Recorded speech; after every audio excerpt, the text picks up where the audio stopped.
It's almost midnight. Your body is still. Your eyes are closed. But somewhere behind them, an entire world is unfolding, and you're the main character. You're rehearsing a conversation that never happened, or replaying one that did, but this time you finally say the right thing. Maybe you're imagining a version of your life that doesn't exist yet.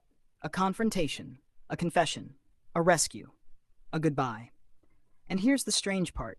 Most people think this habit means something is wrong with them, that they overthink, that they can't let go, that their mind is broken. But psychology tells a completely different story. And once you understand what's really happening in that quiet space between awake and asleep, you may never see your own mind the same way again.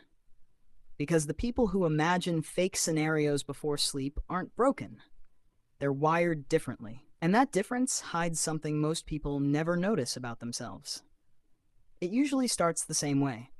The lights go off, the room goes quiet, and just as your body begins to relax, your mind quietly opens a door you didn't ask it to open. Suddenly, you're not in bed anymore. You're on a stage, in a courtroom, in someone's kitchen, in a memory that never actually happened. And you're not just watching, you're performing, you're speaking, you're feeling every word. Neuroscientists call this state the default mode network, the part of your brain that switches on the moment you stop focusing on the outside world.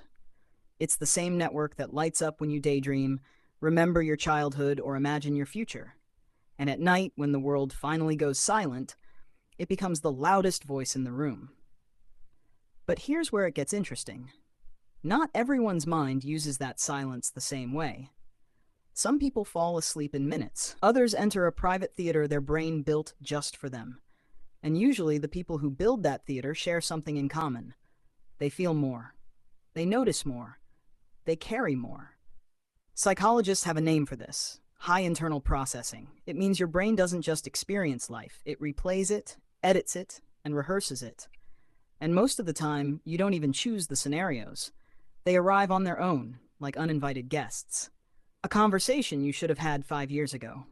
A version of yourself you wish you'd been. A scenario where someone finally understands you. And somewhere in the middle of all this rehearsing, you start to notice something uncomfortable. Most of these scenarios aren't random. They circle around the same themes, the same people, the same wounds. And that's not a flaw. That's your mind trying to solve something it never got to finish. Psychologists call this unresolved cognitive tension. Your brain hates open loops. It will keep rehearsing until it finds an ending it can accept. So the confrontation you keep imagining, it's not obsession. It's your mind searching for closure the real world never gave you. But that's only part of the story. Because these late-night scenarios aren't just about the past. Many of them are about a future you secretly want, but haven't allowed yourself to admit. The version of you who finally speaks up. The version who leaves. The version who is finally chosen. Behavioral psychology calls this mental simulation. Your brain rehearses possible futures the same way an athlete rehearses a performance. Every scenario is a quiet test run, a trial of a life you haven't stepped into yet. And here's what most people never realize. The scenarios you replay the most are usually pointing at the parts of your life you're most afraid to change. Your mind isn't torturing you. It's whispering, gently, repeatedly, trying to be heard. But there's a second reason these scenarios arrive at night, and it has almost nothing to do with the day you just had.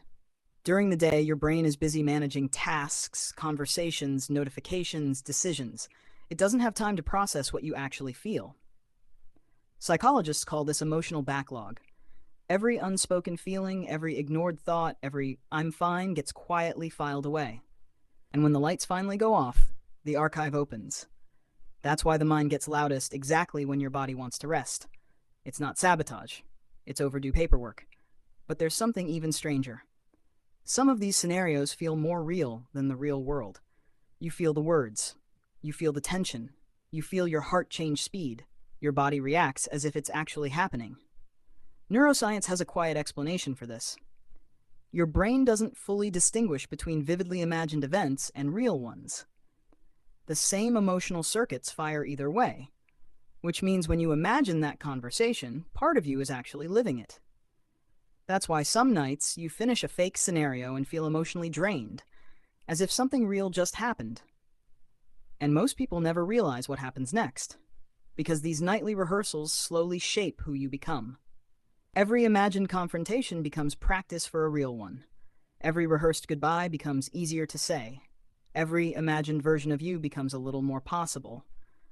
Psychologists call this identity rehearsal.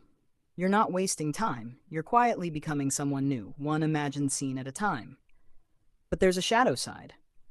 And this is where many people quietly get stuck. Because sometimes the imagined life becomes so comforting that the real one starts to feel unbearable in comparison.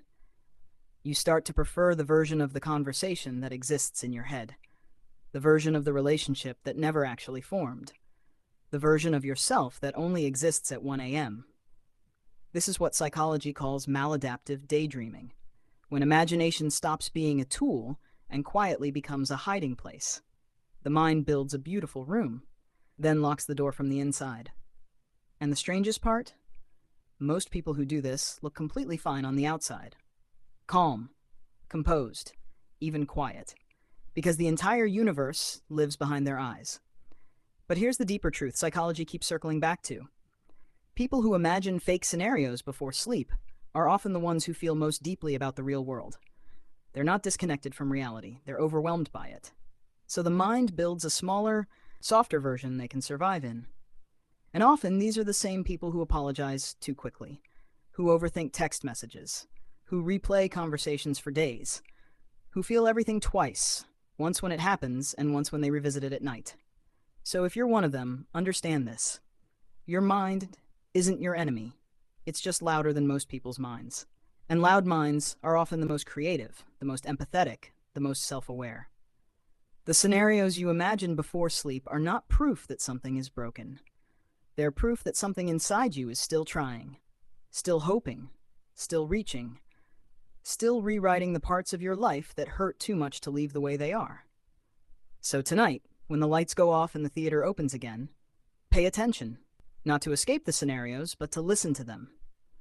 Because somewhere inside those imagined conversations, your real life is quietly asking a question. So here's something to sit with tonight. What is the scenario you keep replaying? And what part of your real life is it trying to change? Share it in the comments.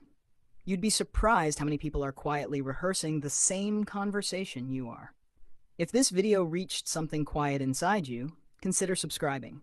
There's a lot more we still need to understand about the strange, beautiful ways the human mind talks to itself. And next time, we'll explore something even stranger: why the people who feel the loneliest in a crowd are often the ones with the deepest inner worlds. You won't want to miss it.